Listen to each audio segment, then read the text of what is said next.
All right, so the first topic is what exactly is a racing sim rig? At its most basic,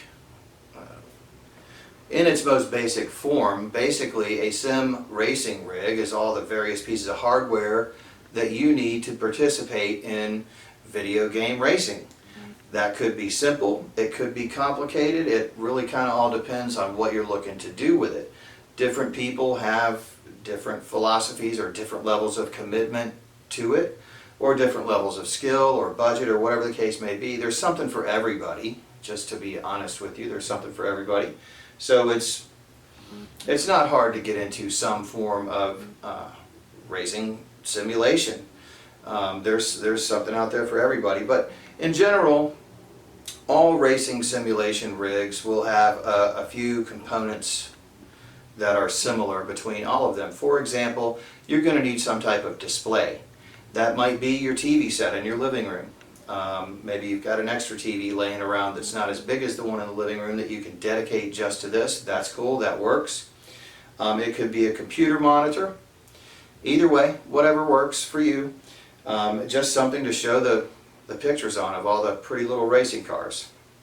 You're going to need some sort of controller, Xbox or PlayStation controller kind of on the most basic level, or you might choose to go with dedicated wheels and pedals, which we will take a look at as we move through this video as well. If you're going to use wheels and pedals, you're probably going to want something to mount them on. You could, in theory, at least back in the day, Logitech, I believe it was, made a little lap mount sort of thing where you could sort of tuck the steering wheel for the most part in between your thighs and race like that. And that works, but it's, I would consider that very much entry level. Hardly better than a modern day good gaming controller, like a good Xbox or PlayStation 4 controller as of right now. Those are not bad. I mean, the fact is you can do a lot of good racing with just plain old Xbox and PlayStation controllers. It's only if you want to get a little more serious that you should consider moving up to various types of wheels and pedals, which we'll talk about. Lastly, in terms of the basic parts that you'll need for a racing rig, are of course either a game console, that may be Xbox, it could be PlayStation, take your pick, whatever you like, or use both, I mean, whatever. And there's also the good old personal computer. Maybe you're not a console person, maybe you've got a great computer that you've recently acquired, or you're a PC gamer already and you just want to branch out into simulation racing. Well, you can certainly do it on PC. That's what I'm going to be doing here in this video series.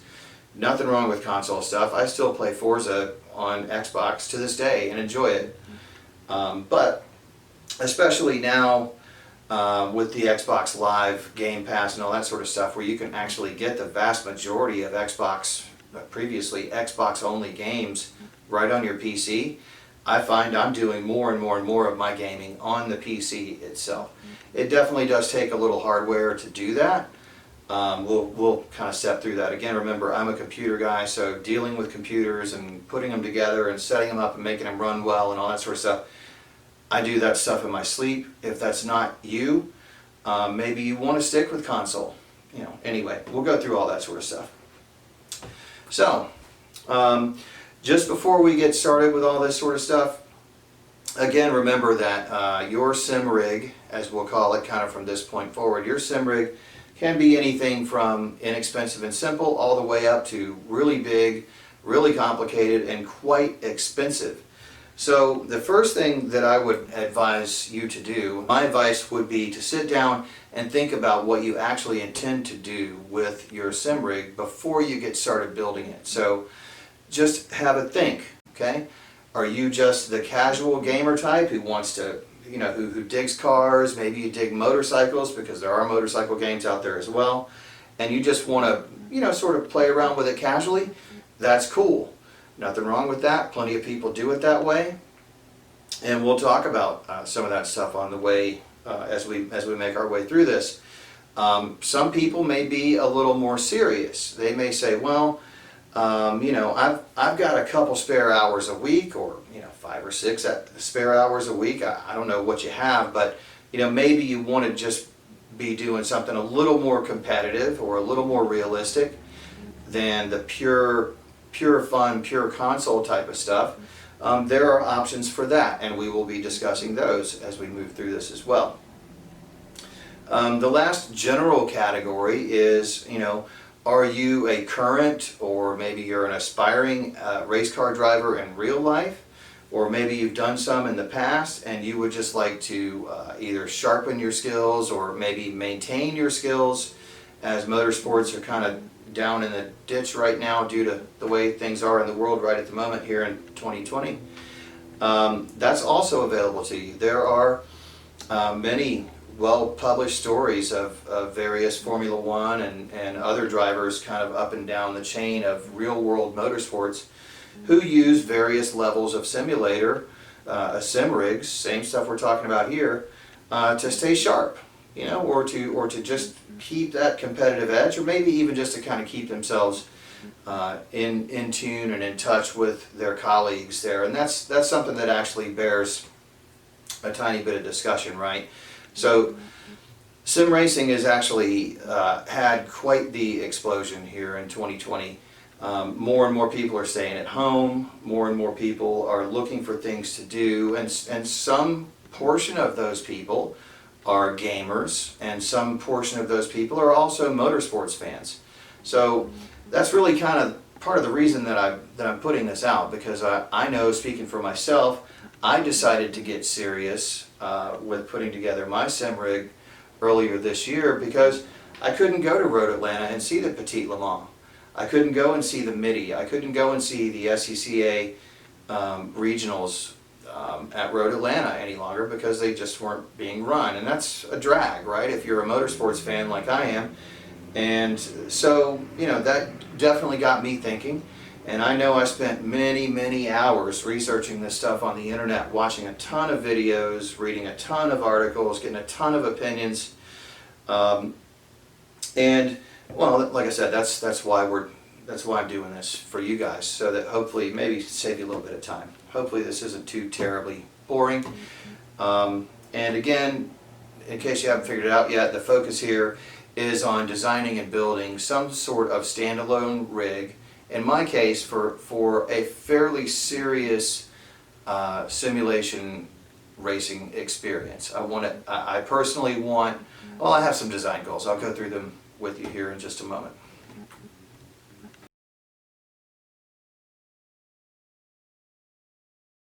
Okay, so again, just before we get started, let me say that there are some differences between the various major categories of sim racing. As we mentioned earlier, there are you know, arcade style games, there are simcade style games, and then there are simulation games. Those vary a little bit in terms of their realism and how much expense may be involved to race competitively in them. Arcade racers, generally speaking, are going to be those sorts of games that are emphasizing fun over outright realism. The best example I can give you for that would be something like Mario Kart, right? Or for example, Grand Theft Auto, where there's actually a much bigger story than just the vehicle aspect of it. But the point being that for most arcade racers, the physics aren't usually very real at all. There's almost never any real sense of being in the vehicle per se. The vehicle just happens to be part of the video game. And they can certainly be fun. I know I have spent many, many hours playing Mario Kart, for example, with my kids and plenty of other people, and it's a lot of fun, and it can be competitive. Absolutely. If you played it, you know what I mean. It can be competitive, but you can also see that the cartoon sort of you know, atmosphere that it's put into, and even the vehicles, the karts themselves, they're not particularly real in terms of physics. Nothing wrong with that. Have at it, have fun. I still play with my kids. You know, nothing wrong with it. It's fine. But one other kind of key component of a true arcade type racing game would be generally that damage is in most cases not even modeled at all. if you run off the track or slam into a wall, your vehicle doesn't get damaged. You know, you might lose some time on the track if you run into something, but it's not going to impact your ability to continue racing. That's a pretty good hallmark of an arcade type game. The next major category of racing game would be what is referred to as a simcade game. Like we referred to a couple minutes ago, those generally have more realistic physics, may in fact model damage somewhat depending on the game settings, and they place generally more of a focus on driving techniques, and you know, it's not completely real world, but the concepts are there, and it's certainly up the chain, so to speak, from the fully arcade style games like Mario Kart and many of the Need for Speed games too, for that matter. So in a simcade game, you can actually go pretty far. As I mentioned, I participated as one of the leaders of a Forza Motorsports League for a number of years, and it was highly competitive. We not only battled amongst ourselves, 10 or 12 of us, but we also battled other car groups. I was associated with Naziak, the Subaru owners board at the time. I owned a WRX, modified WRX, and we were all Subi guys, and so we certainly competed amongst ourselves. But we took on VW Vortex and other car clubs, car forums on the internet, and were very, very successful at it. It was a lot of fun, made a lot of good friends that I still have to this day, actually. So I don't want you to feel like I'm running down Forza or Gran Turismo. They're amazing fun, played them a ton. I'm just pointing out that those games, as real as they may be, they are not the full simulation type racing programs like some of the ones we're pretty much going to be focusing on here. So that's a good segue to just mention that these days there are some highly realistic actual racing simulation programs out there. They vary a little bit across the titles. These are things like iRacing, for example, which is what I'm going to focus on. Personally, I'm actually pretty new to iRacing. I used my Xbox controller to play iRacing for a couple of weeks and kind of fell in love with it, and decided pretty quickly that, you know, I wanted to get serious about iRacing. So that's my personal goal as we go through this, just so you know. But there are others. There's rFactor, there's Race Room, there's Assetto Corsa Competizione, or ACC as it's referred to. All of those games, more or less, do things quite a bit differently than the arcade and simcade that we've been talking about. These games do usually attempt to model the physics of driving a vehicle as closely as possible. The tracks frequently are laser scanned, which if done properly, the track is pretty darn close to real. And I use Road Atlanta as my measuring stick, again, because I've personally driven on it so much that I know where the curves are, I know what they feel like, I know what they sound like, and I know where they are relative to the other pieces and parts on the track. So in a really good simulation, for example, my braking points in the game itself would be pretty close to the way it is in the real world. Obviously, cars being the same, right? So, you know, I do have a pretty good frame of reference for things on Road Atlanta. And if the game has a Road Atlanta course, that's one of the first places I go, because again, it's just so easy to compare. Point being that the tracks themselves usually are modeled extremely closely to their real world counterparts. So these games, these actual simulation games, are frequently very, very competitive. In fact, in iRacing, you know, you have tons and tons of actual pro level drivers that you could run into as you're playing, you know, learning iRacing like I am. I haven't had the opportunity to do that yet, and I don't expect it'll be for a little while, but I think we're going to probably end up learning together. as we go through this. So one last thing about these simulation games. Generally speaking, the actual racing simulation games like iRacing, Race Room, rFactor, those are games that require serious horsepower, and generally speaking, you're going to need to run those games on an actual PC platform instead of on an Xbox or a PlayStation.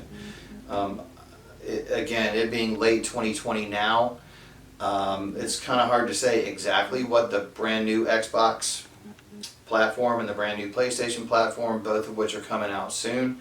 It's hard to say what those are really going to offer. I'm sure that they'll be pretty decent in terms of hardware.